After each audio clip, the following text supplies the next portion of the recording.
Have you ever noticed how some people seem to move through life untouched by the chaos around them? They aren't cold. They aren't cruel. But somehow, drama just slides off them like water on glass. It's not luck. It's not arrogance. It's boundaries. Let me ask you, how many times have you said yes when every cell in your body was screaming no? How often have you agreed to things just to keep the peace, only to feel a storm brewing inside you afterward? Maybe you think you're being kind.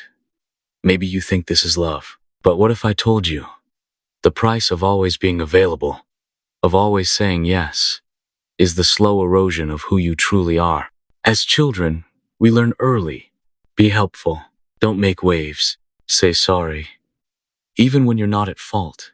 But somewhere along the way, this well-intentioned advice warps into something toxic. We start believing our worth is measured by how much of ourselves we're willing to give away. Carl Jung once said, "The privilege of a lifetime is to become who you truly are." But how can you become yourself when your energy, your time, your spirit are scattered at the feet of everyone who asks? Most people live their entire lives as emotional vending machines. Push the right button, niceness, guilt, obligation, and out pops your attention, your help, your presence. But what happens to the vending machine that never stops giving? It empties, and nobody thanks it when it finally breaks down. Maybe you feel it now. That dull ache in your chest when your phone buzzes for the 100th time. That quiet resentment when you sacrifice your plans for someone else's convenience. That fatigue you can't explain, even after you sleep. The truth is, every yes you say out of fear, not choice, is a tiny betrayal of yourself. Not all at once, not loudly. It's the kind of wound that accumulates over years, a little leak in your soul that you barely notice, until one day you wake up empty. Why do we do this? Because we're afraid. Afraid of being called selfish. Afraid of disappointing others. Afraid of what will happen if we stop holding everything and every together. But here's the real question. What is the cost of never setting boundaries? What do you lose by always being available? Jung taught that individuation, the journey to wholeness, requires us to look at our own shadow. And for many, that shadow is the inability to say no. So let's go deeper. Think of a moment when you wished you'd spoken up but didn't. When you felt violated, overlooked, or drained but stayed silent. What did that silence cost you? I want you to pause here. Close your eyes and remember that moment. Feel the weight of it. And then realize, every time you silence your truth to please others, you step further away from yourself. But there is another way. Setting boundaries isn't about pushing people away. It's about inviting yourself back in. It's about reclaiming lost territory within your own life. Let me tell you a secret. The world will take as much as you're willing to give. People, even good people, are naturally drawn to comfort. If you're always available, always forgiving, always open, there will always be someone ready to take. It doesn't mean they're bad. It means you've trained them that your needs are secondary. But the moment you draw leniently, firmly, with love, everything changes. People notice. Some get angry. Some call you selfish. But others, the ones who truly care, will respect you more, not less. Because boundaries aren't walls. They are doors. They teach others how to treat you, and they teach you how to honor yourself. Jung once wrote, "You are not what happened to you. You are what you choose to become." And in the act of choosing, of setting boundaries, you begin the process of becoming. Have you ever wondered why some people seem to respect others almost instantly, while others get walked all over no matter how hard they try to be nice? The difference isn't luck. It isn't charisma. It's boundaries. There's a myth that boundaries are about being cold, distant, or building walls so high no one can reach you. But boundaries aren't about isolation. They're about honesty. With others, yes. But more importantly, with yourself. Because every time you say yes when you mean no, your inner voice gets a little quieter. Your intuition, that silent guide within, grows dim. You might not even notice it at first. But over time, your sense of self fades, replaced by the opinions and desires of everyone around you. Think about it. How often do you do things just because it's easier than saying no? How many friendships, jobs, or even relationships have you kept alive long after they stopped feeling right simply because you couldn't stand the discomfort of setting a boundary? Carl Jung understood this pain well. He wrote, "Until you make the unconscious conscious, it will direct your life, and you will call it fate." In other words, if you don't become aware of your patterns, your automatic yes, your fear of conflict, your longing to be accepted, you will always feel powerless. You'll always feel at the mercy of others. Boundaries are how you begin to wake up. Let's talk about what happens when you finally set a boundary. At first, it's terrifying. Your hands shake. Your voice trembles. Your mind races with what ifs. What if they get angry? What if I lose this person? What if they think I'm selfish? But then, something else happens. You feel a surge of energy and unfamiliar, exhilarating strength, because for the first time, you're standing on your own side. And that changes everything. Not just in your relationships, but inside you. You start to trust yourself a little more. You realize that your needs matter, not just as an afterthought, but as a priority. You become less reactive, less desperate for approval, less anxious about what others think. This is the hidden gift of boundaries. They don't just change the way others treat you. They transform the way you treat yourself. But be prepared. Not everyone will celebrate your newfound strength. Some will try to test your limits. They'll accuse you of changing. They'll push, guilt trip, or even threaten to leave.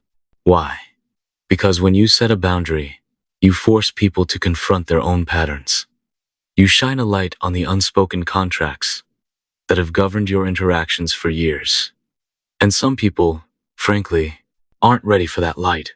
You may lose people, but what you gain is far more valuable. You gain clarity about who really values you for you, and who only values your compliance. You gain space, mental, emotional, sometimes even physical space. And most importantly, you gain peace.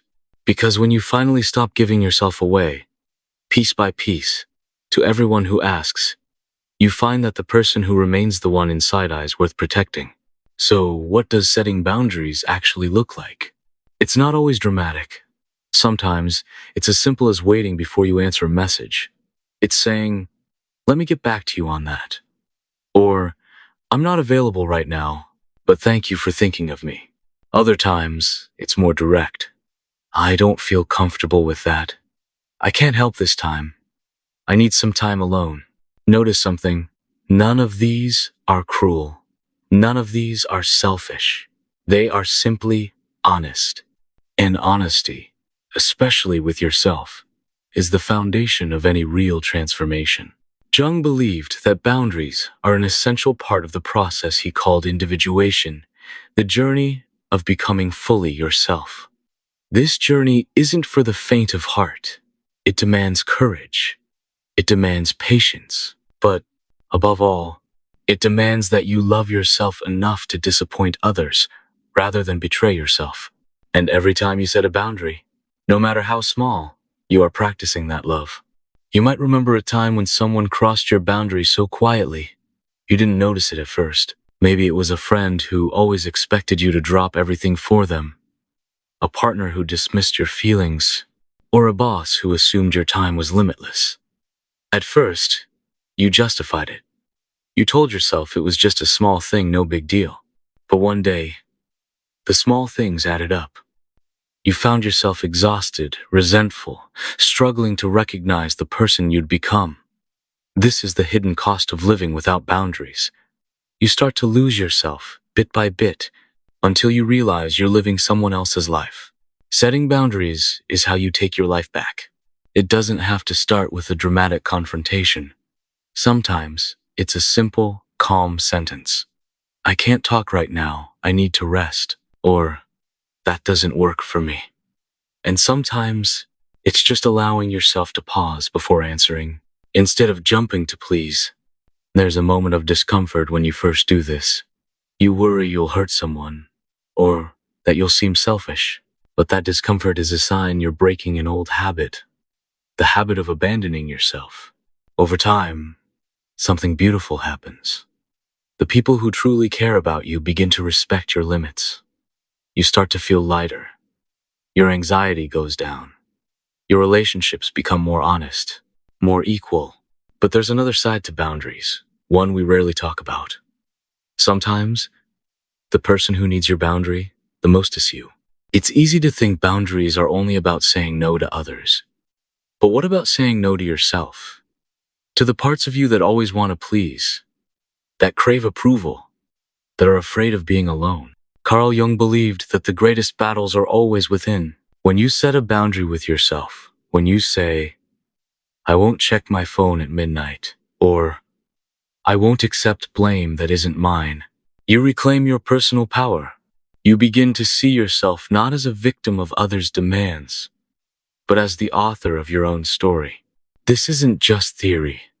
Real change happens in the small moments. You walk away from a toxic conversation, even if your heart pounds. You stop apologizing for things that aren't your fault. You take time for yourself without feeling guilty.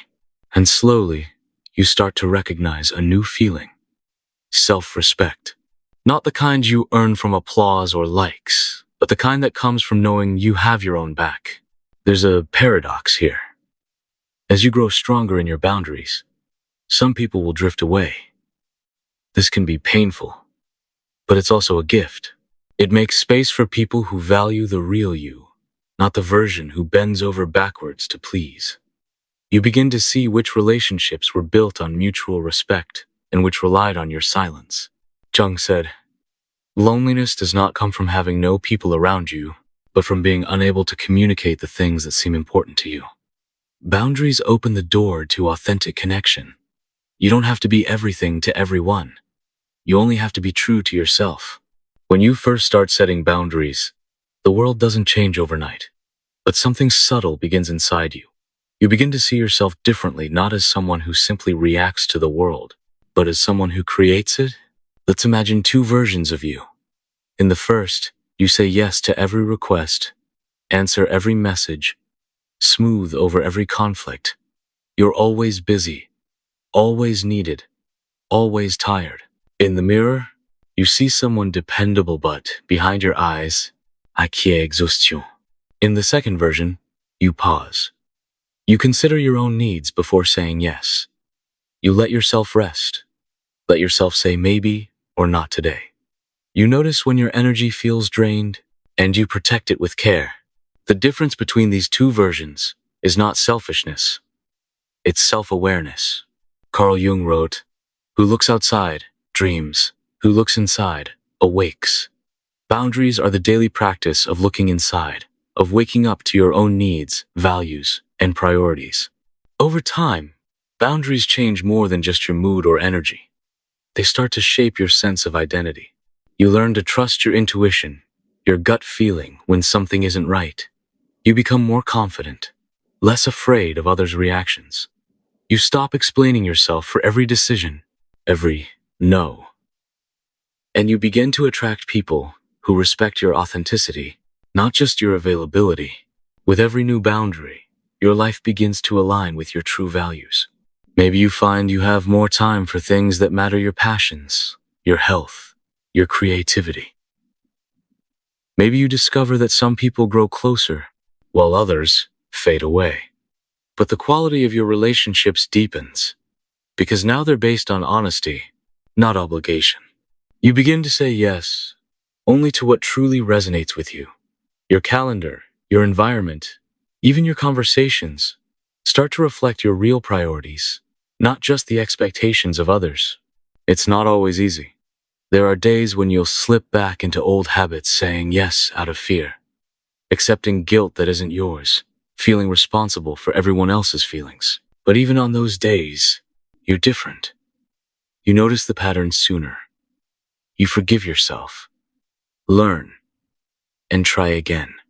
And each time you set a boundary, you build an inner foundation, a sense of calm that no one can take away.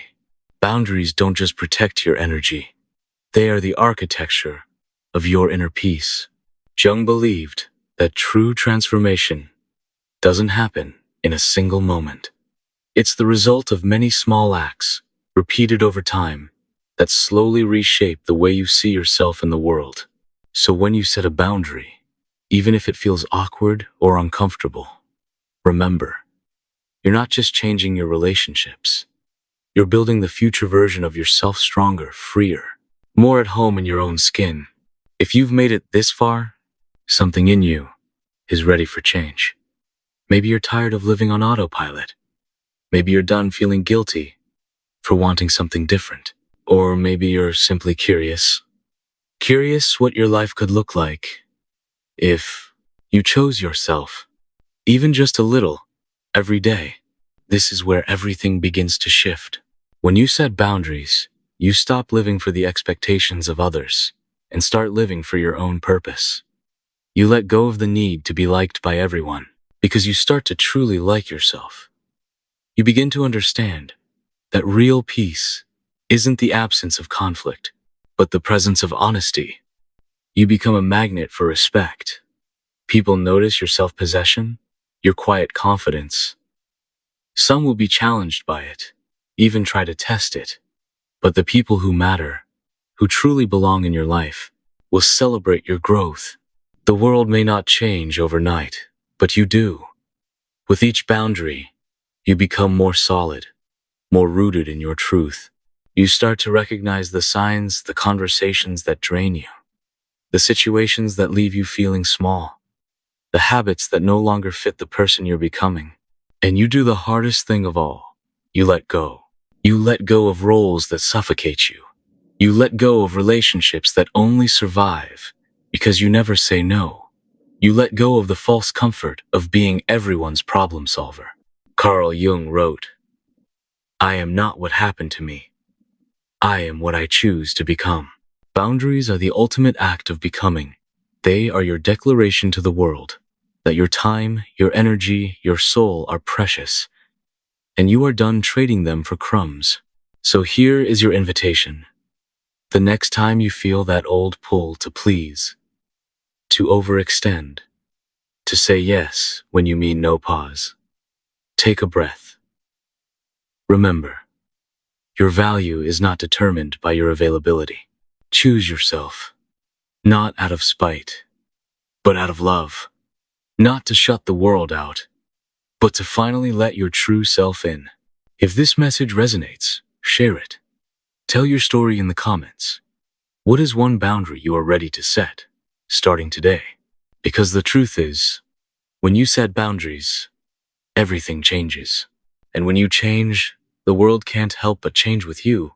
Thank you for being here. Thank you for choosing yourself. Now go and live your truth, one boundary at a time.